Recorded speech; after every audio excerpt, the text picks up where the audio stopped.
सगळे व्यापारी लोक सगळे व्यापारी लोक होते. म्हणजे आंब्याच्या दिवसामध्ये आमराई घ्यायचे, जांबाच्या दिवसामध्ये जांबा घ्यायचे, जांबाग घ्यायचे, एकदम बागच घ्यायचे. मोठमोठाली बगीचे असायचे. मोसंबीचे मोसंबीचा बाग म्हणजे बागवान जे असायचे ते घ्यायचे. परंतु आम्ही त्याच्या अगोदर जायचो तर आम्हाला तो बाग मिळायचा. आणि साहेब एक वैशिष्ट्य होतं त्यावेळेला. एक वैशिष्ट्य काय वैशिष्ट्य होतं? इमानदारी पाहत होते. 1 रुपया दिला भैयाला काय द्यायचं? 1 रुपया त्यांना इसार पावती 1 रुपया, 1 रुपयावरती इसार पावती. आणि बाग कितीचा? 3-4 हजाराचा 1 रुपयावर. आणि ज्या वेळेला सगळे आंबे झाल्यानंतर किंवा बगीचे झाल्यानंतर, आंब झाल्यानंतर, जांब झाल्यानंतर नंतर पैसे द्यायचे.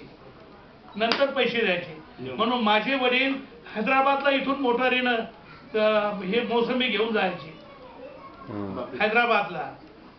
आणि आता जो आहे कातड्याचा व्यापार करायचा, कातड्याचा व्यापार. आणि हैदराबादला हे व्यापार आपले मोसंबीचा बाग घेऊन जायचे. म्हणून हे सगळं यांच्या लक्षात आलं. कोणाच्या? या भाऊसाहेब मोरेंच्या आणि टी.जी. खरातांच्या. काय लक्षात आलं की हा माणूस जो आहे वारकरी पंथाचा, म्हणजे माझ्या वडिलाच्या गळ्यात माळ होती, लिंबाजीच्या गळ्यात माळ होती. आणि राहणं फार स्वच्छ, फार शेवटपर्यंत धोतराला मळ लागू दिला नाही किंवा कपड्याला मळ लागू दिला नाही. कळी असायची डोक्यामध्ये. ओळखला तर माणूस महार, नाही तर कोणी म्हणायचं मारवाडी आहे असा. म्हणजे रंग वगैरे, गोरापान वगैरे हे ते. आणि त्यावेळेला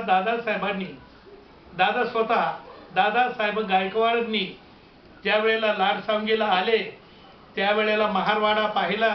आणि त्यांच्याबरोबर सगळेच होते की भाऊसाहेब मोरे वगैरे. त्यावेळेला महारवाडा पाहिला. त्यांनी म्हणे, लिंबाजी तुम्ही याचं नेतृत्व करायचं. कोणतं? गायरात जमिनीचं. म्हणून ते नेतृत्व वडिलांकडे आलं होतं. मी त्यावेळेला 4थीला इथेच, 5वीला औरंगाबाद होतो. त्यावेळेला वडिलांचं हे आलं नेतृत्व. मग वडील त्यांना पहिल्यांदा पकडलं यांना. आणि कुठं ठेवलं? या 21 दिवस या हर्सूलच्या जेलमध्ये ठेवलं. एन.टी. पगारे, दादासाहेब गायकवाड आणि माझे वडील आणि आसाराम साळवे एक होते, याचे पैठणचे आसाराम साळवे ते एक होते.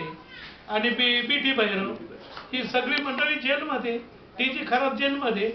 आणि तिथे मी वडिलांना भेटायला गेलो तर त्यावेळेला वडील याच्यामधून, त्या जाळीमधून बोलत होते. तर आम्हाला पहिल्यांदा ते की आमच्या वडिलाचं काही खरं नाही.